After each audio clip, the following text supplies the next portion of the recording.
All right, class is in session. Right there, I'm going to cover. I believe I'll title this. I'm not sure yet, but Malcolm X was red pill before red pill was red pill. That is Malcolm X right there. He was a minister in the Nation of Islam.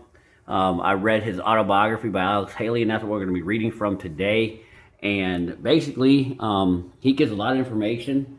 I think it's an awesome book. I started reading a book because I was dating a nice young black girl, and we had, she was teaching me things and, perspectives I didn't understand at the time. And so I started looking into Malcolm X, and one of the first things I started hearing was some of his first speeches. And I'm like, oh my God, this guy's crazy. But after you read the entire book, you're like, oh, okay. He's not so crazy.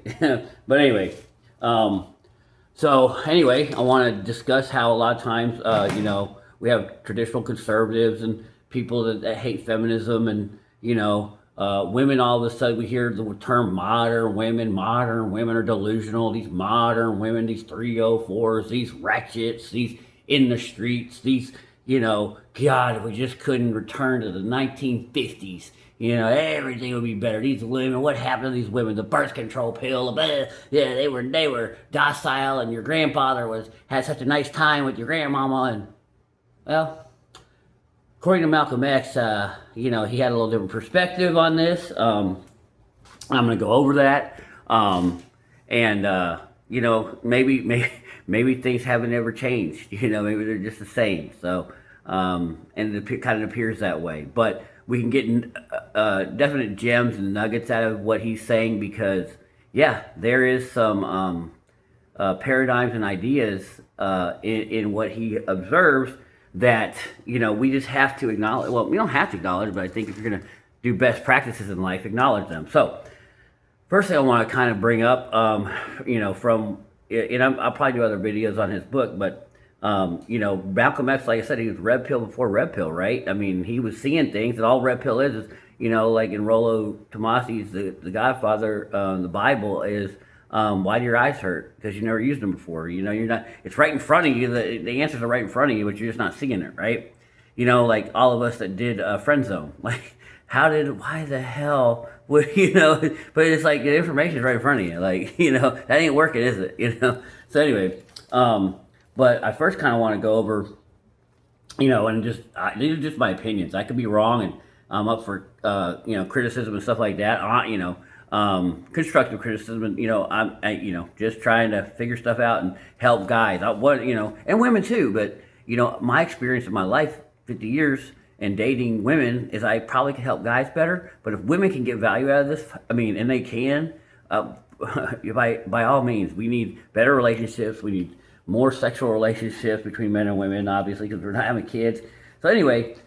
But what's interesting is Malcolm X brings up an issue with his parents, and basically, to me, they kind of seem racist to a certain degree, as far as like with him, there's colorism in his own family, and I was surprised when I read that. I'm like, and I've read this book like 20 times. It's just awesome.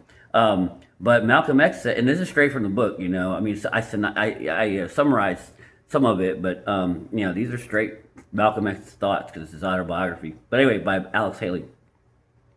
But Malcolm X says his father favored him because he was lighter skinned than his 7 other siblings.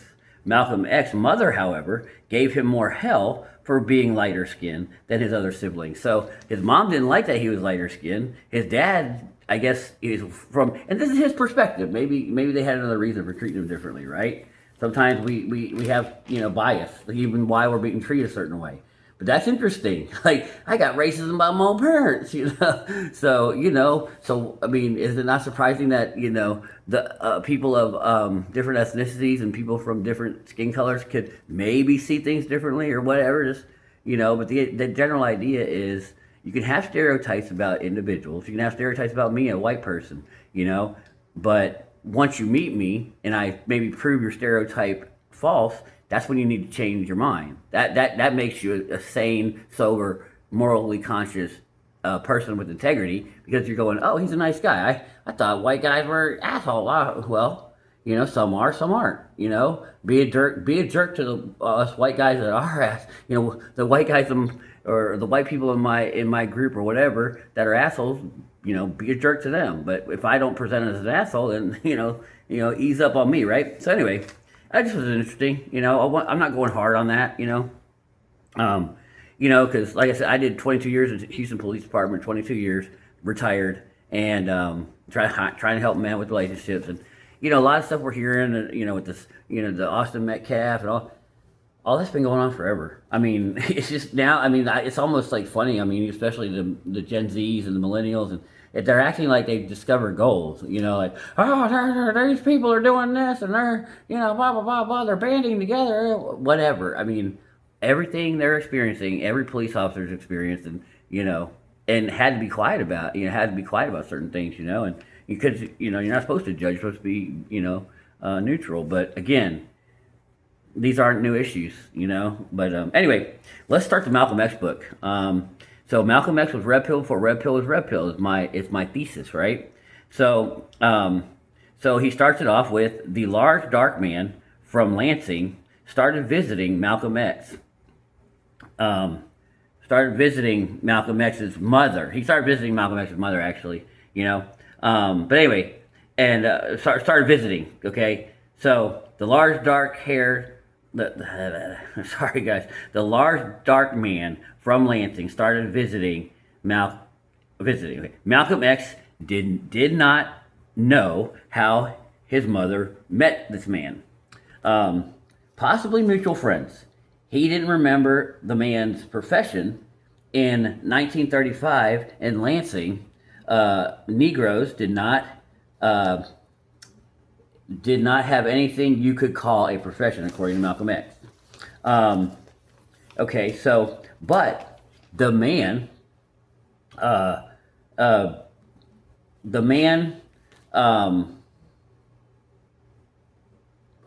man, big and black, looked something like his father. So Malcolm X is noticing that the new man his mom is dating has a little resemblance to his father, probably for a reason, because she finds that kind of guy handsome, right?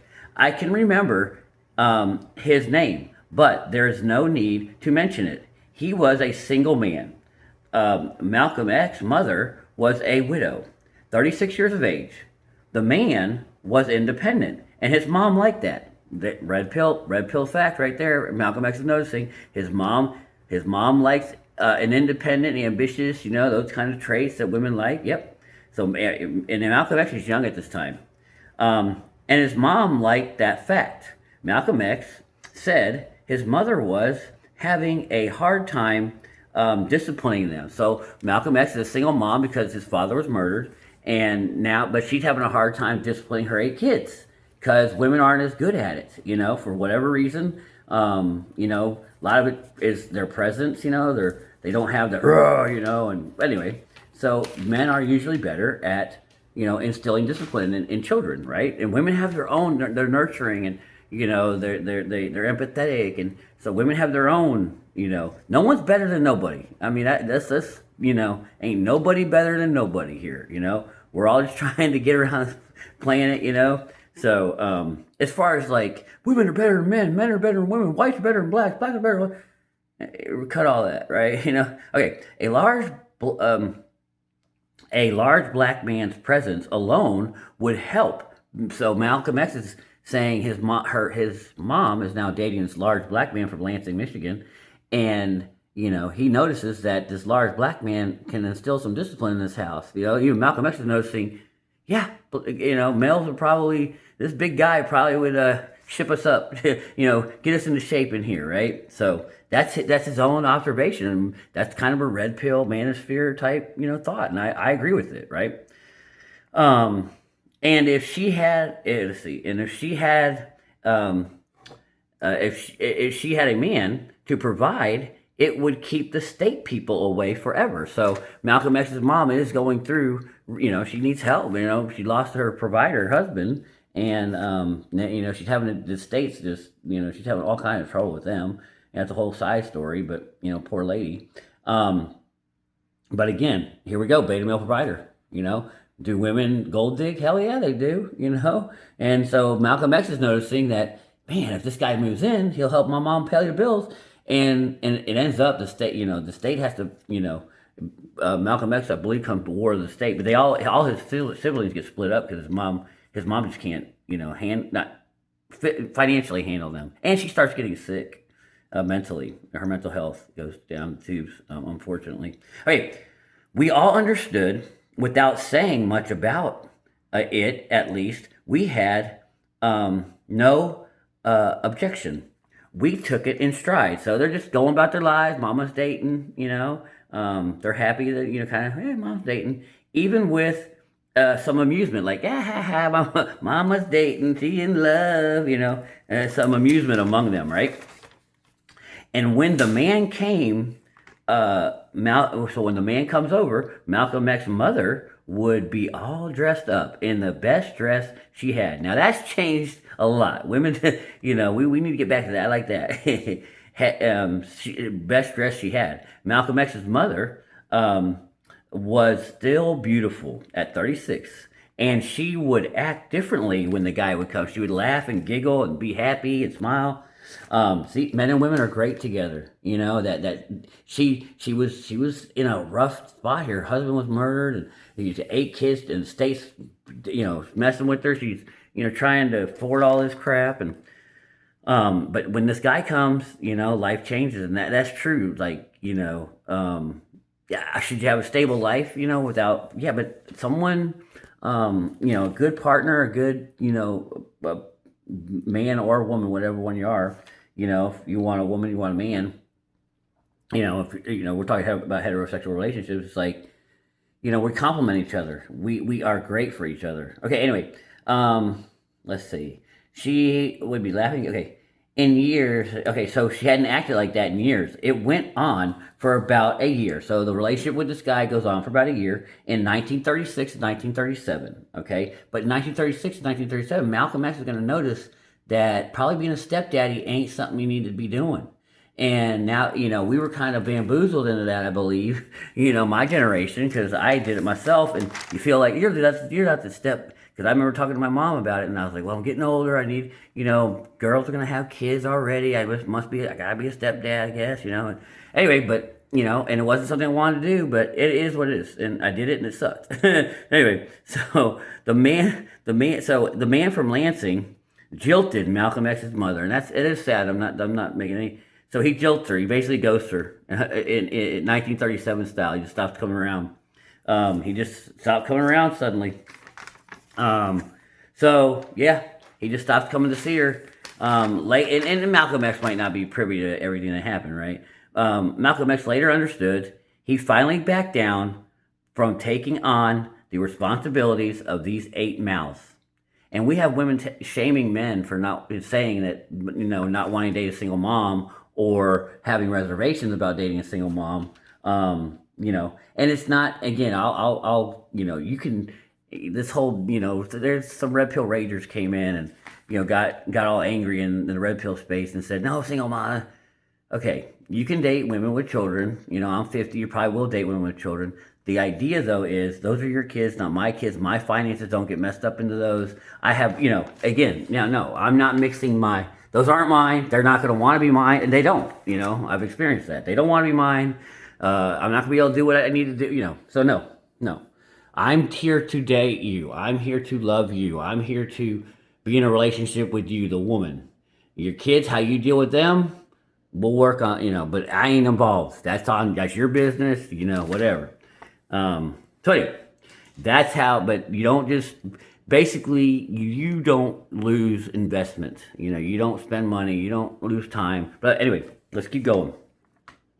So again, Malcolm X has noticed in 1937, being a single, this guy does not want to be a single dad. Or sorry, he doesn't want to be a stepdad, my bad. So here we are. So he didn't want the responsibilities of those 8 mouths to feed. He was afraid of so many. To this day, I could see the trap my mother was in.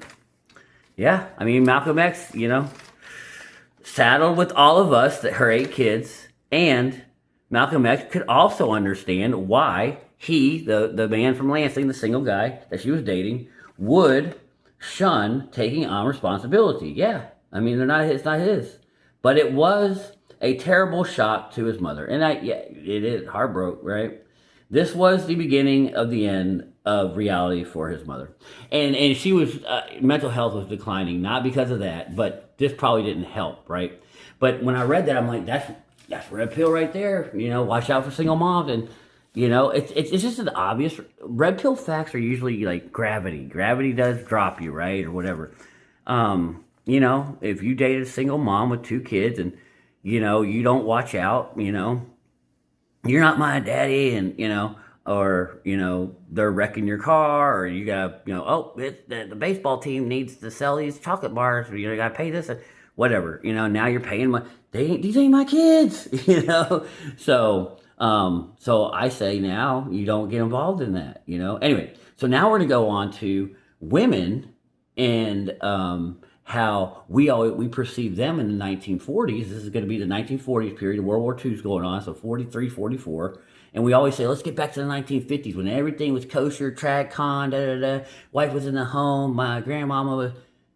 But we might not have the whole story. Malcom X is going to give us a peek into his world back in 1940s, and we're going to notice some things. So anyway, I'll go ahead and put the notes I have here, the book, from the book. It was in this house I learned more about women than I did in any other single place.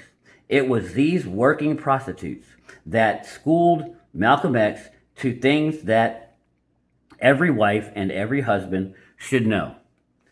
Later on, it was chiefly the women that were not prostitutes that taught Malcom X to be very distrustful. So the behavior of the ladies that weren't prostitutes, he didn't like their behavior, and he didn't trust them, of most women. There seemed to be a high code of ethics and sisterliness among the prostitutes. Let's see. Than the numerous ladies of the church that have more men for kicks than prostitutes have for pay. I mean, we talk about that at church girl, everyone, oh, I want to be a good girl, join a church, and then there's kind of a, people go, yeah, the church girl's always a freaky one, well, he's kind of saying that here. And this is in the 1940s, your grandma, we always say, oh, let's get back to the 1950s. Well, doesn't sound like it's going too well here in 1940s. And Malcom X was speaking of both black and white women. So again, he's saying both black and white women are displaying these bad behaviors he's seeing, I guess, and according to him. I wasn't around the 40s. Many of the black women in those, many of the black women in those wartime days were right in step with the white women that had husbands fighting overseas, while the women were laying up with other men. So as we had Jody, that was going on. Oh, I just dropped, hold on. Hang on 1 second. I just dropped the notes. I think I did. All right, maybe I didn't. All right, sorry about that. Let's see. Oh yeah, no, I didn't. My bad. All right, so let's keep going.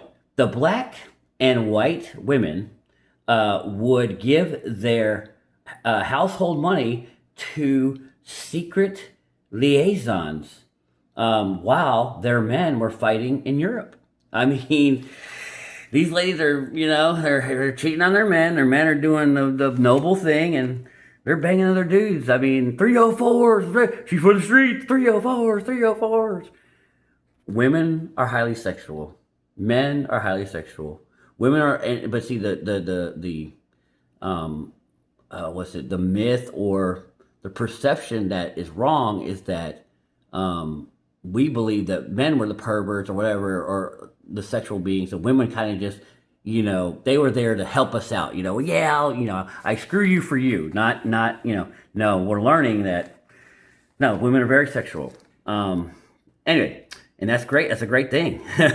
Many women just faked as mothers and wives, playing the field as hard as prostitutes. I mean, this is from Malcom X, dude, in the 40s. Let's get back to the 50s. I don't even think we want to go to the 40s. With their husbands and children right there in New York. So they didn't have to be overseas, you know? Let's see. I got my first schooling, let's see. I got my first schooling, do we want to read this? No. Okay. I think I need to change the other page. Yeah. Yeah, we'll do that. I got my first schooling. Let me tell you about the morning. Okay, so that we're not doing that page. Sorry, my bad. Okay, so let me tell you, and I'm almost done here. Let me tell. Sorry, it's choppy, but these notes took forever. Anyway, let me tell you about the morning rush. What was astonishing was the full house crowd that would rush in between 6 and 7:30 a.m. In the morning, and then would all leave at about 9 a.m. So you got all these white guys coming in from, they said downtown, but basically coming into the black area where Malcom X is, and he would be the only one in the house after 9 a.m. So all these white guys would come in, they leave the house early, gotta go to work, honey. They go bang a prostitute and get the hell out. And it wasn't the same guys every day, but these guys from the suburbs, they were suburbs back then. They're coming into the city kind of thing, okay? It was husbands that had left home in time to stop by this St. Nicholas Avenue house before they went on to work. Obviously, not the same ones every day, but enough of them to make up the rush. It included white men that had come in. All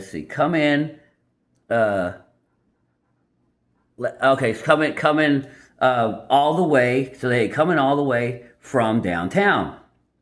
Okay. Let's see. Dominating, controlling, demanding wives were the causes. Dominating, controlling, and demanding wives were the reason that these men were, coming in and, in droves, would leave the house early, so dominating, controlling women who had just psychologically castrated their husbands were responsible for the morning rush that they're having here. These wives were so disagreeable, and women are not supposed to be disagreeable. Men are supposed to be disagreeable. Women are not. Women are supposed to be agreeable. And had made their men so tense that they were robbed of the satisfaction of being men. See, there you go. I mean, let's go back to the 50s. Women have been nagging, but you nag and do. I think this is a beta male factor. I think a lot of guys try to get married, and those are the beta males. And women hate beta males. They're disgusted by beta males. They're disgusted by weakness. So these white men who are getting what Malcom X calls psychologically castrated from demanding and disagreeable wives, to escape this tension and chance of being ridiculed by his own wife, each of these men had gotten up early to come to a prostitute. These prostitutes had to make it their business to be students of men. So that's a big deal. This is we all can have criticisms of our genders, and I think it's a big criticism of women. Women have always had sexual access to men. Women have always they don't live in a scarcity mindset. So most women don't take the time to understand, number one, to understand themselves, but understand men. You can see it in their dating profiles. I don't know if they're just clowning or what they say. Take me on a date, and they don't understand men hate going on first dates when you don't like us, right? Anyway, let's keep going. The prostitute said that as most men past their virile 20s, they went to bed mainly to satisfy their egos. So the prostitutes are saying that men were satisfying their egos, letting them know, hey, I still got it, I can still bang, I still can get chicks, right? That's true. Getting women is a skill for men, and those that can get women are respected, and those who can't are not, and so that's why, women don't understand that, a lot of times, because, anyway, and because a lot of women don't understand. Well, because a lot of women don't understand that men are trying to satisfy their egos when having sex with them, because you're basically saying you're hot, you're handsome, you're sexy, you're strong, that having sex with a man just it pumps him up. So it's an awesome thing. But not having sex with a man kills his ego, right? Anyway, and um, let's see, So they will go to satisfy their egos, and the abuse a lot and because a lot of women don't understand that to understand it that way, they don't understand sex that way. They don't understand that men are satisfying their egos. They damage and wreck a man's ego. How little virility a man has to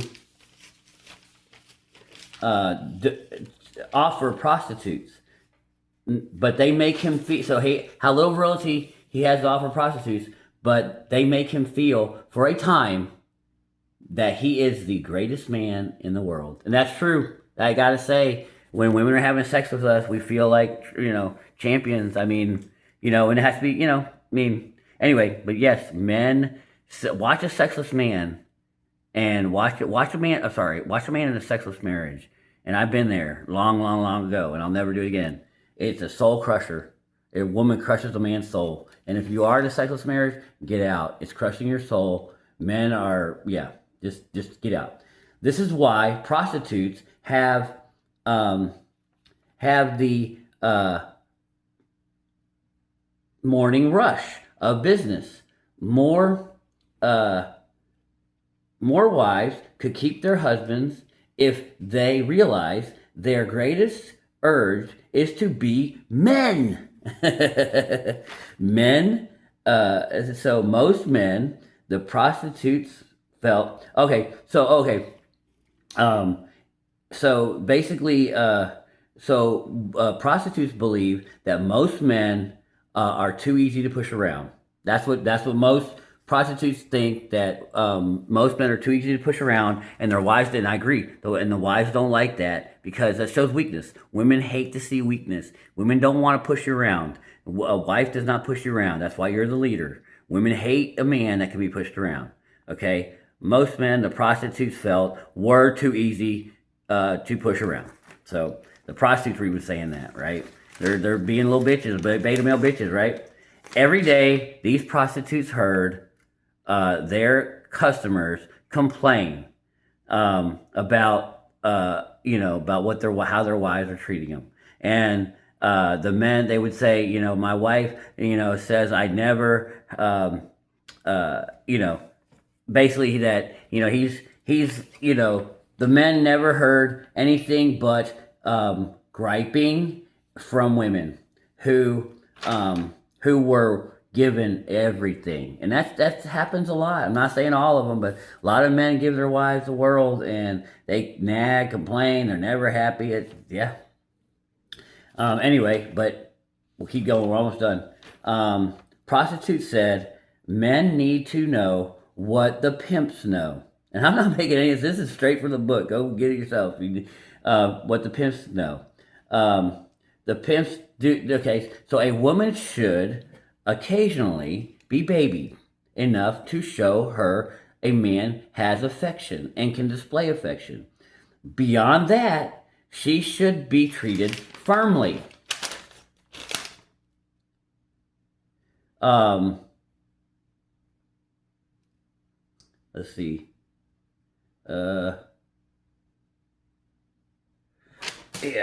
Anyway. But anyway, so she should be treated firmly. And the number one thing that the prostitute said was women honor strength when they see strength, and that goes back to my Atomic Attraction book, Strength and Masculinity. When